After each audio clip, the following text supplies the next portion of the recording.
falavas na questão da internet, das redes sociais, antes de nós irmos para o intervalo e chamarmos a nossa pesquisa de rua. E eu pergunto para vocês agora, Magali, esta ideia de ser verdadeiro, a gente ficou meio que um discurso aqui que no final a gente é verdadeiro muito mais com quem a gente tem intimidade. Mas a gente vive num mundo com uma manifestação pública muito grande e com algumas afirmações e que parece que cada vez se distanciam mais da atitude das pessoas. Por exemplo, que afirmações eu estou falando?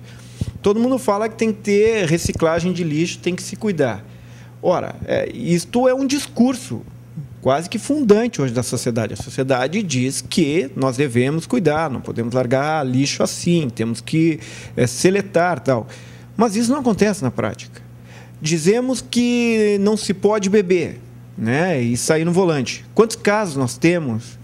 Fora todos que não são conhecidos e não são pegos nas blitz que temos por aí. Falamos que temos que honrar os compromissos, mas quanto nós temos de honra de compromissos? Ou seja, nós vivemos em uma sociedade que começou a tentar tornar absoluto alguns preceitos, alguns jeitos de ser, mas a sociedade não responde a isso. Basta olhar as atitudes no Brasil, por exemplo, no campo político, que tu viste bem. Fernanda, como é que tu viu esse processo todo de campanha, né? Deve ter uma confusão que não chega nos ouvidos, muitas vezes, do cidadão. Isso se dá em fóruns, os debates ficam por lá. Como é que é isso tudo? Que fica nos bastidores, né? Em que sentido, David? Esse problema que a gente sabe que tem uma legislação, tu falavas numa legislação muito clara. Isso. E as pessoas agindo contra ela. Compra de voto, acusações levianas, etc. A hipocrisia do discurso, né? Que nós falávamos, como nós falávamos, a Adriana falou antes, que, na verdade, esse politicamente correto ele é um conceito da manifestação de linguagem do sujeito, né? A forma com que ele se expressa, que geralmente não é a forma de suas ações, da prática. Isso aí é interessante. Como é que é? O que tu falava nos bastidores lá sobre a questão da prática e do discurso? O que te chama mais atenção? Como é que é? O que eu dizia era que um discurso não me comove, né?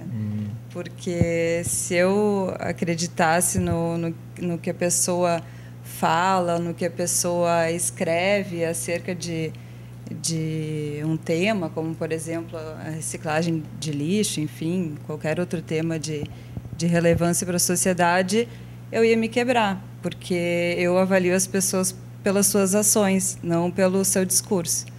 Vem cá, essa questão, para quem trabalha no campo da justiça, no judiciário, neste meio e tal, a decepção é muito grande, né? Porque tu lidas o tempo inteiro com questões práticas e que são muito divergentes dos discursos de muitos que tu defendes ou tem que acusar, etc. Na verdade, para fazer a defesa, tu tem que usar esse discurso politicamente correto, né? Porque, caso contrário, eu vou estar prejudicando o meu cliente. Então... Incomoda muito. Uma pergunta aqui pessoal, tá? Não é nem no campo assim, teu profissional. Mas incomoda muito, acaba indo no campo profissional. Incomoda o fato de, às vezes, tu ter que caminhar por uma defesa que tu não acredita nela. Muito. Me incomoda muito. Interessante isso. Adriana Machado, nós falávamos sobre essa história de absolutizar muitas coisas e a sociedade ter que responder aquilo como que correto fosse, mas as suas ações, como a Fernanda fala, não tem nada a ver. O que tu tens a dizer? Antes, gente, eu cometi uma gafe aqui ao não tive a delicadeza de dizer que a Adriana Machado agora faz parte da diretoria nacional, né? Faz parte da diretoria nacional. E antes de responder rapidamente uma palavra sobre isso, até porque nós temos que ter o compromisso de dizermos tudo que representa, tudo que as pessoas fazem, né, que fazem parte desse programa. Obrigada, David. Na realidade, eu deixo a presidência da JCI Lajeado para assumir uma das vice-presidências nacionais da JCI, né? São 10 vice-presidentes nacionais. Então, o trabalho agora ele gira em caráter regional, no caso, né? Então, as organizações locais que estarão sob a minha responsabilidade serão Novo Hamburgo, Arvorezinha, Soledade, Venâncio Aires. São cidades que eu vou dar um suporte, digamos assim, né? Acompanhar as ações, os projetos que são realizados, enfim, fazer o elo com a JCI Brasil, no caso. Parabéns. Muito obrigada. Tá, e quando tu falas dessa questão do absolutismo, enfim, tu mencionaste, desse absoluto, assim, social, dizer verdade, que as pessoas têm que agir desse jeito, mas o pessoal teima e quer agir de outro jeito, ou diz que aquilo é certo, mas no fundo não acredita. Por quê? Deixa eu me explicar melhor. Porque quando tu diz assim, ó, não, a gente tem que reciclar lixo, a gente não recicla coisa nenhuma. No fundo, a gente não acredita coisa nenhuma. Alguém legislou, alguns pensaram, algumas ONGs talvez forçaram para que parlamentar fizesse esse tipo de lei. No fundo, nós sabemos que isto está certo, mas a nossa consciência não nos diz nada, porque a gente não tem este compromisso, né? E aí, quando alguém nos pergunta, ou a consciência de muitos é uma luzinha que acende quando tem alguém olhando. Tem alguém olhando, eu pego e coloco o lixo no lugar certo. Não tem ninguém olhando lá em qualquer lugar. Vem uma cena muito corriqueira à cabeça, que é aquela história do pai falar sobre educação do trânsito para o filho, né? Educação do trânsito para atravessar na faixa, mas quando ele está dirigindo não para na faixa, né? Tem um pouco disso, assim, de ensinar algo que de repente tu não pratica ou não acredita. Me ocorre um pouco isso. Mas eu acredito, assim, que quando tem muito a ver com o que a Fernanda comentou, sobre essa questão de tu discursar, tu teres uma prática diferente, tu discursar sobre algo que é aceitável na sociedade, né? Criar uma imagem, digamos assim, de uma postura, mas tu sabes que não é aquilo que tu pratica, enfim. E aí me ocorre muito, de novo, aquilo que a Magali comentou sobre as mídias sociais, o Facebook. Porque o Facebook te permite criar uma imagem do politicamente correto, claro, depende com que forma aquela ferramenta é utilizada para a pessoa. Para muitos é um momento ali de falar o que quiser, o que der na telha. Mas muitos criam uma imagem, né, uma personalidade ali do politicamente correto, mas na prática são outra pessoa. Então, ali eu faço uma analogia direta, porque materializando isso, eu acho que o Facebook vem a calhar neste exemplo. Mas eu acho que tem muito a ver com educação, né, David, com valores, e nessa esfera, nessa seara, assim, cada um vai ter uma formação, como tu comentaste sobre a consciência. Cada um tem uma consciência, um valor, um tipo, né, um caráter em determinado caminho aí, e isso vai continuar existindo. Eu não consigo verificar uma forma dificilmente a gente vai encontrar uma pessoa que seja reta no seu discurso e na sua prática. Em algum momento ela vai pecar, ou as duas coisas não vão casar 100%. Eu acho que seria idealismo demais entender que as pessoas sejam totalmente... Mas se não totalmente, vocês acreditam que há pessoas que buscam essa coerência? Creio que sim. Uhum. Porque aí tem a ver com consciência, com o deitar a cabeça no travesseiro e dormir bem, na minha ótica, né? Eu acredito que no campo político, esse discurso politicamente correto ele é bem repressor, porque ele limita, ele acaba por limitar esses agentes políticos na forma de se manifestar. Por exemplo, uma forma preconceituosa, falar ou adjetivar um homossexual.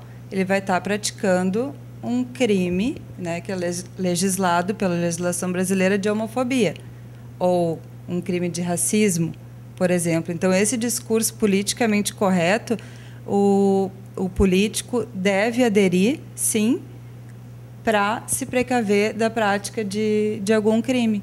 Né? Tu acha, então, que, na verdade, no campo político, onde tem muito do discurso, né, e o discurso pega pra caramba... Aliás, tu falas uma coisa aqui, Fernanda, que me apavora.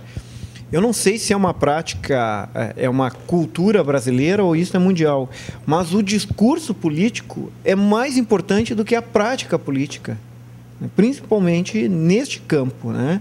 E ele não ser sincero, ele não andar conforme politicamente correto, ele incorre no problema da legislação. Agora, quando se dá no campo das ações, fica complicado. Por exemplo, tinha lá, eu estava vendo esses dias em Porto Alegre um grande problema na saúde municipal.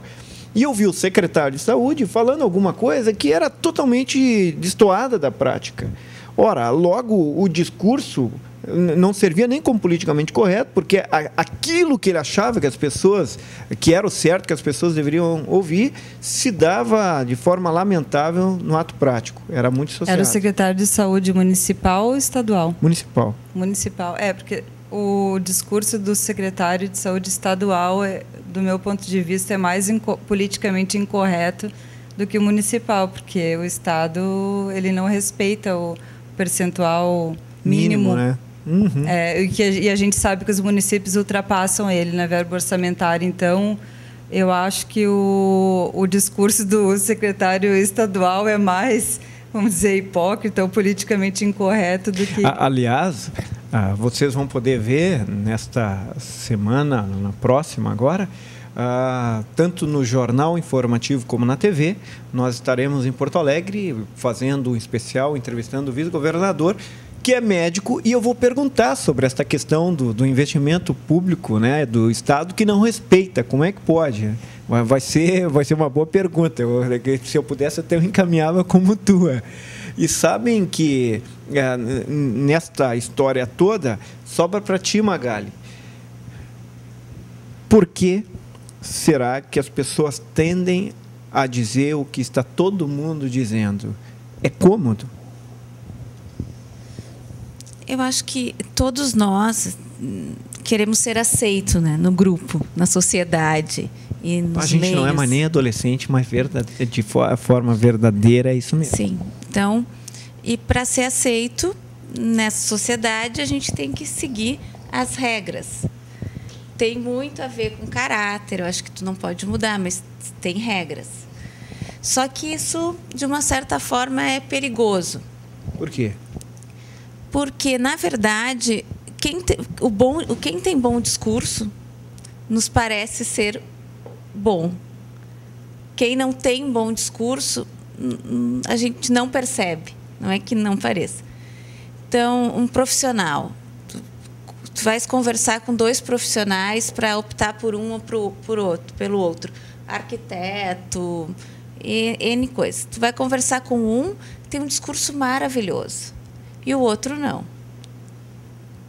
Então, se for avaliar só por discurso, tua chance de erro é muito grande. Porque a oratória é um dom, se trabalha, mas a gente sabe que tem pessoas que falam sobre tudo muito bem, até sobre o que não sabem. Então, isso eu acho que... E a sociedade nossa, a gente quer bons discursos e boas imagens. Isso é bem coisa de brasileiro da imagem, assim. Alguns outros países também, mas brasileiro, a imagem é muito importante. E aí temos que voltar a pensar nos valores da sociedade como um todo, mas eu penso que hoje a seleção das coisas é feita assim. Interessante, a seleção das coisas é feita assim. De maneira geral, nós, no campo público, temos este compromisso, temos legislações, né? Temos o medo de não sermos aceitos, todo mundo quer ser aceito, todo mundo é... Ou eleitos. Até rimou. Até rimou. Ou eleitos. E aí vale qualquer coisa para muitos, não todos, né? Porque não podemos também cair nesta mesmice, porque não é nossa aqui, a burrice não é nosso predicado, de que todo político é igual, de que todo discurso é igual. Isso não é verdade. Nós não podemos generalizar. Não podemos mesmo. Mas se no campo público nós temos esse compromisso, vocês diziam que no campo privado, no espaço privado, é mais fácil não ser politicamente correto e está dizendo algumas coisas que a gente pensa.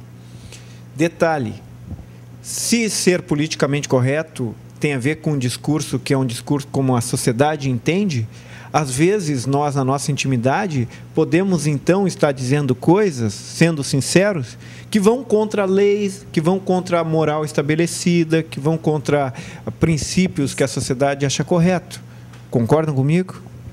Como é que é isso, Adri?